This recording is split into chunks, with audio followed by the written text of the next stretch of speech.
Dopo la sconfitta inflitta ai Romani sul fiume Trebbia, l'esercito cartaginese puntò verso sud, mentre a Roma si procedette alla elezione di nuovi consoli per l'anno 217 a.C. e all'arruolamento di nuove legioni per fronteggiare la minaccia sempre più vicina di un'invasione del territorio del centro Italia.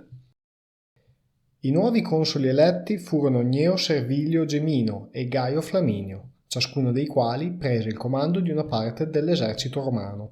I nuovi consoli erano al comando di una forza di circa 25.000 uomini ciascuno e furono inviati ad occupare le vie che più probabilmente Annibale avrebbe scelto per marciare verso Roma. Flaminio fu inviato a presidiare l'Etruria, nei pressi di Arezzo, mentre Servilio Gemino fu inviato a Rimini. La strategia di Annibale prevedeva un indebolimento del sistema di alleanze di Roma, da attuare convincendo gli alleati dei Romani a passare dalla parte cartaginese. Per meglio raggiungere i suoi scopi, il condottiero punico scelse di marciare direttamente nel centro Italia, per dimostrare la debolezza romana nei confronti dei cartaginesi. Annibale quindi si mosse ed attraversò gli Appennini tra Bologna e Pistoia. L'attraversamento fu difficoltoso e impiegò 4 giorni. Le condizioni estreme che dovette affrontare l'esercito cartaginese sono testimoniate dalla perdita di un occhio per via di un'infezione che subì il generale Annibale stesso. Alla fine di questa avventura l'esercito cartaginese riuscì a raggiungere l'Etruria ed a devastarla per mezzo di saccheggi. La cosa turbava naturalmente gli alleati italiani dei Romani, poiché dimostrava l'incapacità di Roma di proteggerli dagli invasori. Annibale sapeva di dover prevenire il ricongiungimento dei 2 eserciti romani e provocò battaglia a Flaminio facendo sfilare il proprio esercito proprio sotto le mura di Arezzo. Flaminio non abboccò ed inviò messaggeri al suo collega affinché lo raggiungesse. Tuttavia Flaminio non poteva lasciare marciare Annibale verso Roma senza prendere alcuna azione e decise di seguire l'esercito punico a distanza. Tutto ciò mentre Servilio marciava lungo la nuovissima via Flaminia per ricongiungersi al collega. Annibale, da parte sua, non poteva permettersi che i 2 eserciti si ricongiungessero e, giunto sulle sponde del lago Trasimeno, decise di tendere un'imboscata all'esercito romano di Gaio Flaminio, che lo stava seguendo.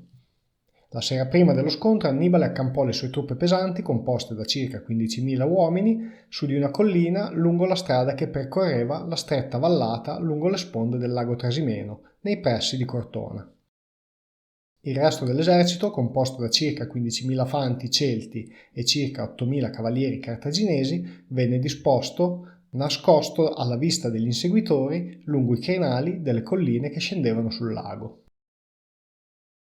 L'esercito romano procedette al consueto inseguimento, incurante circa la possibilità di un agguato, ed arrivò in vista dell'accampamento cartaginese sfilacciato. Il mattino era nebbioso nel fondovalle ed i romani non si avvidero delle posizioni nemiche sulle colline, ma avvistarono i cartaginesi costituenti le fanterie pesanti che erano schierati di fronte al loro accampamento. Le prime truppe romane si schierarono così per combattere il presidio cartaginese, mentre alle loro spalle continuava ad arrivare il resto dell'esercito. Quando Annibale ritenne che tutto l'esercito romano era entrato nella sacca che aveva predisposto, dette l'ordine dell'attacco generale. Le truppe romane, molte delle quali erano ancora in marcia, furono schiacciate tra le colline e le rive del lago e dunque accerchiate. L'epilogo fu scontato e l'esercito romano fu in gran parte massacrato. Alla fine della battaglia 15.000 romani persero la vita, mentre circa 6.000 romani riuscirono ad aprirsi una via di fuga ed a scampare alla morte. L'esercito cartaginese, da parte sua, subì la perdita di solo 1.500 soldati. Ancora una volta i romani dimostrarono un sistema militare estremamente inefficiente.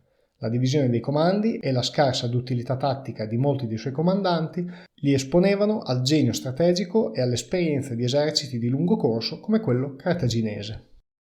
A peggiorare il conto dei morti sopraggiunse poi la notizia che un contingente di 4.000 cavalieri inviato da Servilio in aiuto del collega era stato intercettato e sconfitto presso Assisi.